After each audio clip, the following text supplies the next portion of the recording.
रुणकता या रेणुका क्षेत्र में माना जाता है। और दूसरी अवधारणा के अनुसार दिल्ली के पास सिंह ग्राम में माना जाता है। इनका निधन 1583 ईस्वी में पार्श्वलिपि में हुआ और ऐसा माना जाता है कि सूरदास जी जन्मांध थे, अर्थात इन्हें जन्म से अंधे माने जाते हैं। ये श्रृंगार और वात्सल्य रस के श्रेष्ठ कवि भी माने गए हैं। ये वल्लभाचार्य के अष्टछाग के कवियों में सर्वाधिक प्रसिद्ध हैं। इनके प्रमुख 3 ग्रंथ हैं। पहला है सूरसागर, दूसरा है साहित्य लहरी और तीसरा है सूरसालावली, जिसमें सबसे प्रसिद्ध जो ग्रंथ है इनका वो है सूरसागर। जो आपके यहाँ पाठ में जो 4 पद लिए गए हैं वो सूरदास के भ्रमर गीत से लिए गए हैं। जब श्री कृष्ण मथुरा चले जाते हैं और वो वापिस स्वयं न आकर उद्धव के साथ योग संदेश भेजते हैं गोपियों के लिए, और उसी समय उद्धव का योग संदेश उनकी विरह वेदना को कम करने के लिए भेजा था, लेकिन गोपियों को ये संदेश सुस्त लगा, जो उनको पसंद नहीं आया। वे ज्ञान मार्ग की बजाय प्रेम मार्ग को अधिक पसंद करती हैं। भ्रमर गीत का जो आधार है वो है भागवत पुराण, और इसमें निर्गुण का खंडन और सगुण का खंडन किया गया है। भ्रमर गीत जब उद्धव योग संदेश लेकर आते हैं और गोपियों को जब योग संदेश दे रहे होते हैं, उसी समय भंवरा वहां से आता है और वहीं से भ्रमर गीत का प्रारंभ होता है।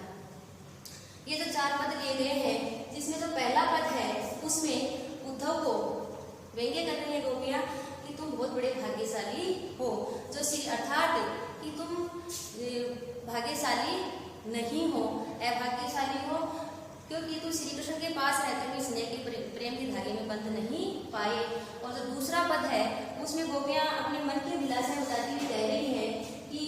जो मन की बातें थी वो मन में ही रह गई। ऐसा कहकर वो श्री कृष्ण के प्रति अपने प्रेम की गहराई को व्यक्त करना चाहती हैं। तीसरा पद है जिसमें गोपियां योग को कड़वी ककड़ी के सम्मान बताकर अपने एकनिष्ठ प्रेम को दर्शाना चाहती हैं। और जो चौथा पद लिया गया है उसमें गोपियां उद्धव से ताना मारती हैं कि हमारे हरि हैं वो शायद राजनीति का पाठ पढ़ लिया है, इसीलिए वो प्रेम संदेश की जगह योग संदेश भेजा है। अब देखो पहला पद देखते हैं अपन। उद्धव तुम हो अति बड़ भागी, ऐपरस रहत सने तगाते, नाहिन मन अनुरागी, पुरैनी पात रहत जल भीतर, तारस देह न दागी, ज्यो जल माह है तेल की गागरी, बूंद न ताको लागी, प्रीति नदी में पाँव न बोयो, दृष्टि न रूप परागी, सूरदास अगला हम भोरी, गुर चाटी जो पाली। अब इसमें जब उद्धव योग संदेश लेकर आता है तो उद्धव को ताना मारते हुए उस पर कटाक्ष कर रही है, व्यंग्य कर रही है। व्यंग्य करते हुए कह रही है कि हे उद्धव तुम तो बहुत ही अति बहुत ही बड़ भाग्यशाली हो, तुम तो बहुत ही भाग्यशाली हो। ऐपरस रहत सने लगाते, नाहिन मन अनुरागी। ऐपरस यानी अछूते, कि आप तो स्नेह के धागे के पास रहकर भी उसमें बंध नहीं पाए, अर्थात श्री कृष्ण के पास रहकर भी आप अंदर प्रेम को जान नहीं पाए। ना ही मन अनुरागी, और न ही आपके मन में किसी के प्रति कोई अनुराग यानी प्रेम पैदा हुआ है। अगर ऐसा होता तो आप यहाँ पर प्रेम संदेश की जगह योग संदेश लेकर नहीं आते। अब उसको अनेक तरह के व्यंग्य कर रही है उस पर, और अनेक तुलनाएं कर रही है उससे, कि कमल के पत्ते से तुलना करती हुई कह रही है पुरैन यानी कमल का, पात यानी पत्ता, रहते जल भीतर, रहते यानी रहता है, जल यानी जल के भीतर यानी अंदर, कि जिस प्रकार कमल का पत्ता जल के अंदर रहता है, तारस देह न दागी, लेकिन उसकी देह पर यानी उस पत्ते पर किसी भी प्रकार का दाग यानी दाग नहीं होता, यानी चिकनाई, पत्ता कैसा होता है, चिकना होता है, इसके कारण क्या होता है, जल के भीतर रहते हुए इसमें किसी प्रकार का दाग नहीं होता, बेदाग रहता है। और उसी प्रकार आप क्या हो, श्री कृष्ण के पास रहकर प्रेम को नहीं समझ पाए। दूसरा, उस पर दूसरी तुलना उससे तेल की मटकी से कर रही है और कह रही है कि ज्यों जल माँ है तेल की गागरी, कि जिस प्रकार तेल से सनी हुई मटकी जल माँ है, जल के अंदर डुबो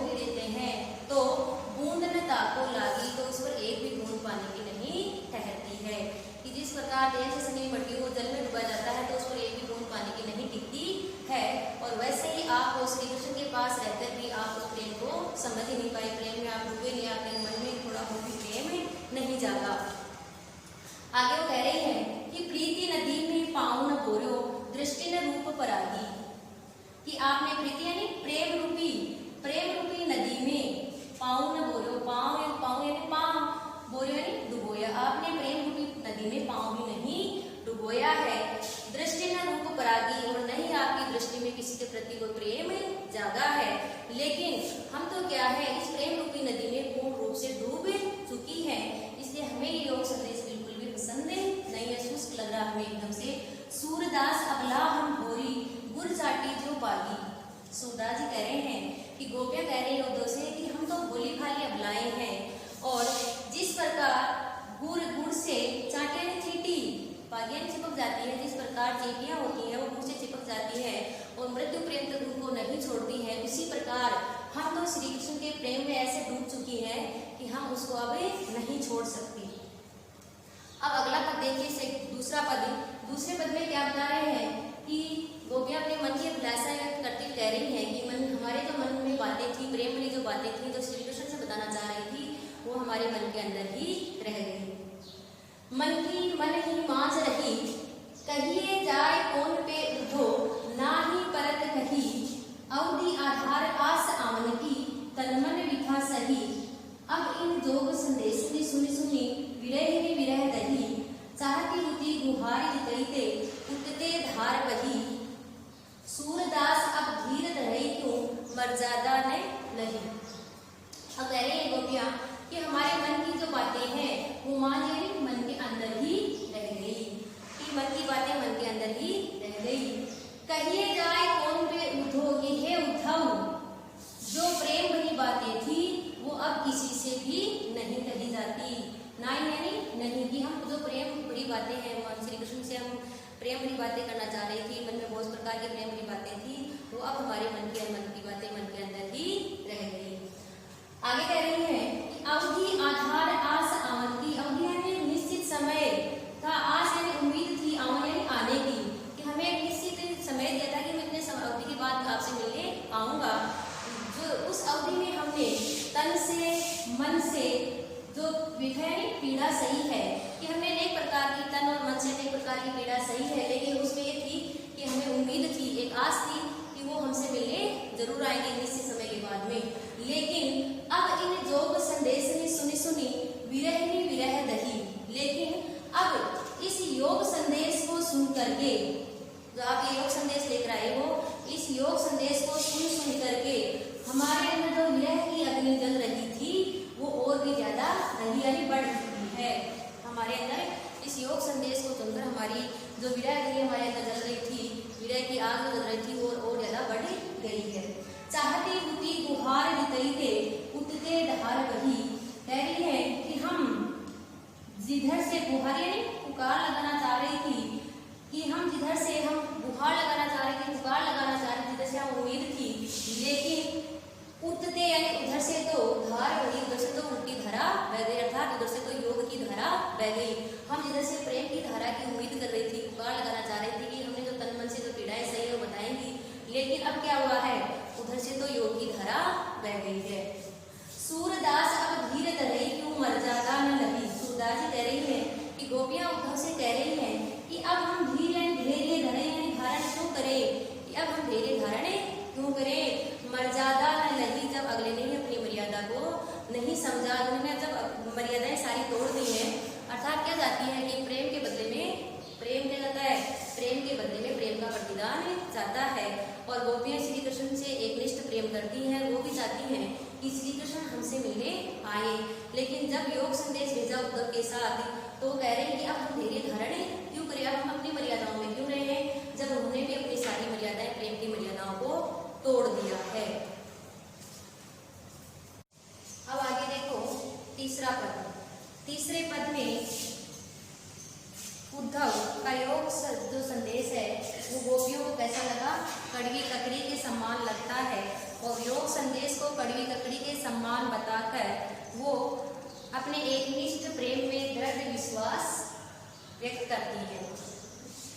गोपियां कह रही है उद्धव से कि हमारे हरी हारी की लकड़ी मन क्रम वचन नंद नंदन उरी, ये दर्द गली पकड़ी, जागत सोवत स्वप्न दिवस निसी, कानय कानय जगरी, सुनत जोग लागत है ऐसो, ज्यों करुई ककरी, सूतो व्याधि हमको ले आए, देखी सुनी न करी, ये तो सूर तिन्हीं ले सौंपो, जिनके मन चकरी। यहाँ गोपियाँ उद्धव के जो योग संदेश लेकर आते हैं उस योग साधना को कड़वी ककड़ी के समान बताती है कि हमें बिल्कुल भी अच्छा नहीं लगा, कड़वी ककड़ी के समान लगा है। और ऐसा बताकर वो श्री कृष्ण के प्रति अपना एक निष्ठ प्रेम में अपना दृढ़ विश्वास व्यक्त करती है। व्यक्त करते हुए कह रही है कि हमारे हरि हारी की लकड़ी, कि जो हमारे हरि हैं, जो हमारे श्री कृष्ण हैं, वो हारी की लकड़ी के समान है। ये हारी नाम का एक पक्षी होता है जो अपने पंजे में एक लकड़ी को दबाए रखता है। हारी नाम का पक्षी है, वो एक तिनके को अपने पंजे में दबाए रखता है हमेशा, उसी को अपना लक्ष्य मान लेता है, उसी को अपने जीवन का ध्येय मान लेता है, वो उसको एकदम से पकड़ कर रखता छोड़ता नहीं है। और उसी प्रकार गोपियाँ भी क्या है, श्री कृष्ण को अपने मन में उस हारी पक्षी की लकड़ी के समान बसाया है। मन से अपने दृढ़ मन से अपने हृदय में दृढ़ करके मजबूती से उनको बसा लिया है। इसलिए कह रही है कि हमारे जो हरि हैं वो तो हारी पक्षी की लकड़ी के समान है। जिस प्रकार हारी पक्षी लकड़ी को अपने पंजे में दबाए रखता है, तिनके को अपना लक्ष्य मान लेता है, उसको छोड़ता नहीं है जीवन भर, उसी प्रकार श्री कृष्ण से गोपियाँ कह रही है हमने श्री कृष्ण को अपने हृदय में बसा लिया है और हम इनको अब नहीं छोड़ सकती।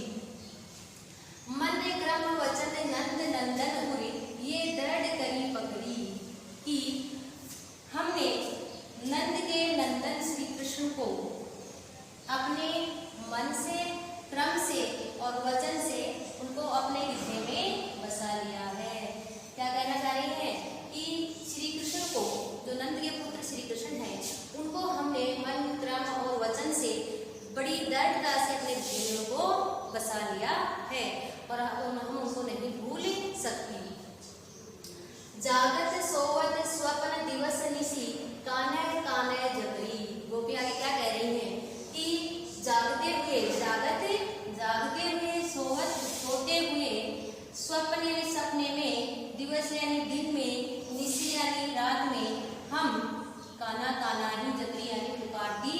रहती है। काना काना यानी पुकारती रहती है।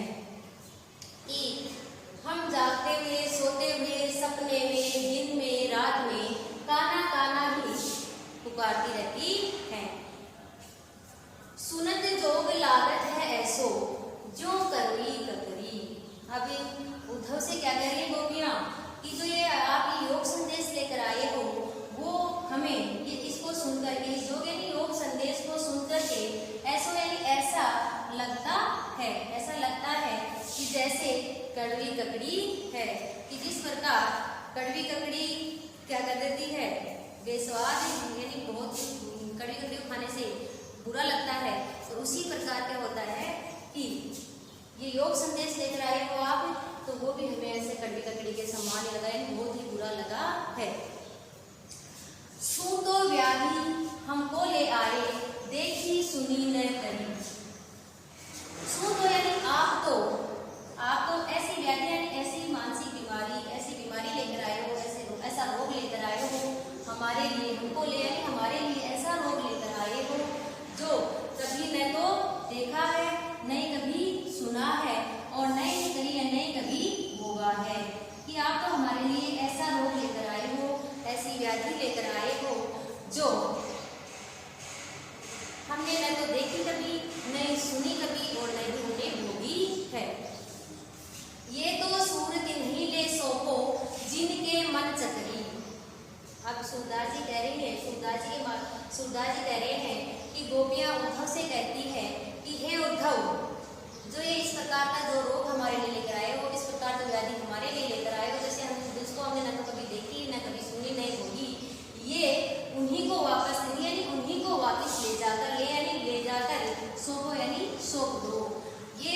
जो बीमारी हमारे लिए लेकर आए हो, योग संदेश जो हमें बहुत बुरी लगी है, कड़ी कड़ी के सम्मान लगी है, ऐसी बीमारी लेकर आए हो हमारे लिए, तो न तो हमने कभी देखी सुनी नहीं होगी है, इस प्रकार की बीमारी को उन्हीं को ले जाकर सौंप दो जिनके मन चक्री, जिनके मन क्या है, चक्री है, चंचल है, अस्थायी है, रुकने वाले, इधर टिककर रहने वाले नहीं है, ऐसे को ले जाकर वापिस से सौंप दो। क्या कहना चाह रही है कि जिनके मन चंचल है, अस्थिर है, स्थिर नहीं है जगह, उनको ले जाकर ये वापिस से बीमारी, उनको ले जाकर सौंप दो।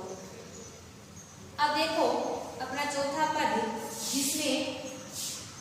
गोपियां क्या कह रही है उद्धव से कि ऐसा लगता है, आपस में जो गोपियां हैं वो आपस में मिलकर बैठे बैठे बात कर रही है, आपस में अपनी एक सखी दूसरी सखी से कह रही है कि ऐसा लग रहा है कि हमारे जो हरि हैं, जो श्री कृष्ण हैं, उन्होंने राजनीति का पाठ पढ़ लिया है, इसीलिए हमारे साथ ऐसा छल, ऐसा धोखा किया है, जो हमें ये कहकर हमसे पहले प्रेम करके और हमें ये वादा किया था कि निश्चित अवधि के बाद मैं आपसे मिलने आऊंगा, लेकिन उन्होंने ऐसा न करके, स्वयं ना करके उन्होंने प्रेम संदेश की जगह क्या किया, उद्धव के साथ योग संदेश भेज दिया है। और इस योग संदेश को सुनकर ऐसा लग रहा है कि जैसे हरि ने क्या कर लिया है, राजनीति का पाठ पढ़ लिया है, क्योंकि राजनीति में क्या है, छल, कपट, झूठ, धोखा, ये सब किसमें होते हैं, राजनीति में माने जाते हैं। और जब गोपियों के साथ भी ऐसा हुआ, श्री कृष्ण स्वयं ने आए, उनके साथ प्रेम मार्ग की प्रेम संदेश की तरह योग संदेश भेज दिया उद्धव के साथ, तो उनको भी ऐसा लगा कि हमारे हरि हैं, उन्होंने राजनीति का पाठ पढ़ लिया है। समुझी बात कहत मधुकर के समाचार सब पाए। अब एक सखी अपने जो सारी गोपियां जो है सखियां सारी, उनको कह रही हैं कि ये बात समझ में आई है, मधुकर ने जो ये भौरा, उद्धव की जो भौरा आया है, उनके जो समाचार सब सुने हैं, सारे समाचारों को सुना है, उनके उन समाचारों को सुनकर ऐसा लग रहा है, सारी बात समझ में आ गई है कि हमारे हरि ने राजनीति का पाठ पढ़ लिया है। एक अति चतुर्भुते पहले ही अब गुरु ग्रंथ पढ़ाए। क्या है कि एक यानी एक तो, अति यानी बहुत, एक तो पहले से ही बहुत चतुर थे श्री कृष्ण, एक तो बहुत पहले से चतुर चालाक थे, और अब ऊपर से ये गुरु ग्रंथ और पढ़ लिया है। ऐसा लग रहा है कि कृष्ण जी पहले से चालाक तो थे, चतुर तो पहले से थे, लेकिन अब लग रहा है कि राजनीति गुरु ग्रंथ और पढ़ लिया, और ज्यादा चतुर हो गए हैं। बड़ी बुद्धि जानी जो उनकी योग संदेश पढ़ाए, कि जो हमारे लिए योग संदेश भेजा है, जो हमारे लिए योग संदेश भेजा है, उस योग संदेश को देखकर लग रहा है कि और भी ज्यादा उनकी बुद्धि बढ़ गई है, अर्थात और भी ज्यादा बुद्धिशील हो गए हैं, जो प्रेम मार्ग को न बताकर ज्ञान मार्ग को अपनाने की बात कह रहे हैं। जो सबसे पहले हमने उनसे प्रेम किया और उसके बाद हमने अवधि एक वादा किया था निश्चित अवधि के बाद मिलने का, और न स्वयं नागरिक ने क्या किया, हमारे लिए योग संदेश भेजा है, तो उस योग संदेश को पढ़कर ऐसा लग रहा है कि वो और भी ज्यादा बुद्धिमान हो गए हैं। ये आपस में गोपियां बातें कर रही हैं। अब आगे उद्धव से कह रही हैं कि उद्धव से कह रही हैं यहाँ पर कि उद्धव भले लोग आगे के पर हित दौलत धमाए, कि हे उद्धव आप तो भले लोग हो, आप तो क्या हो, बहुत ही भले लोग हो, जो पर हित यानी दूसरों के हित के लिए, परोपकार के लिए दौड़ते रहते हैं, घूमते रहते हैं, दूसरों के हित के लिए भागते रहते हैं, आप तो भले लोग हो। अब आगे क्या कह रही है गोपियां कि लेकिन श्री कृष्ण को एक संदेश देना कि अब अपने मन फेर पाहिए, चलत जो बूटे चुराइए, कि उद्धव श्री कृष्ण ने जो हमारे मन चलत जो बूटे चुराइए, जो चलते हुए हमारे मनों को चुरा लिया था, वो मन हमें वापिस से चाहिए, कि हमसे पहले तो प्रेम किया और एक आस देकर, मिलने की आस देकर उन्होंने क्या किया, योग संदेश भेज दिया, जो हमारे मन को उन्होंने चुरा लिया, क्योंकि हम तो श्री कृष्ण के प्रेम में ही डूबी रहती है, उनसे एकनिष्ठ प्रेम करती हैं, मन से वचन से उन्हीं को मजबूती से अपने हृदय में बसा रखा है, तो अब तो हमारे मनों को उन्होंने चुरा लिया था चलते हुए, वो मन हमें वापिस से चाहिए। ते क्यों अनिति करे आपुन जे, और अनिति छुड़ाए, राजधर्म तो यही सूरजो प्रजा न जानी सताए। अब यहाँ उद्धव से गोपियां क्या कह रही हैं कि ते क्यों, कि वे क्यों अनिति यानी अन्याय कर रहे हैं, कि वो स्वयं क्यों अन्याय कर रहे हैं, जे जो और अनिति छुड़ाए, जो दूसरों को ये शिक्षा देते थे कि किसी के साथ अन्याय नहीं करना चाहिए, यानी छुड़ाते थे कि सबके साथ न्याय करना चाहिए, अन्याय नहीं करना चाहिए। अब श्री कृष्ण स्वयं ये अन्याय क्यों कर रहे हैं? राजधर्म तो यही सूर जो प्रजा न जागी सताए। सूरदास जी कह रहे हैं कि गोपियां उद्धव से क्या कह रही हैं कि राजधर्म के बारे में बताते हुए कह रही है कि राजधर्म यानी राजा का धर्म तो यही है कि राजा का धर्म क्या होता है कि जो प्रजा ने जागी सताए, जो किसी भी प्रकार से प्रजा को न सताए, कि प्रजा को किसी भी प्रकार से सताना नहीं चाहिए। राजा का धर्म तो यही होता है। ठीक है बेटा, अपना चैप्टर कंप्लीट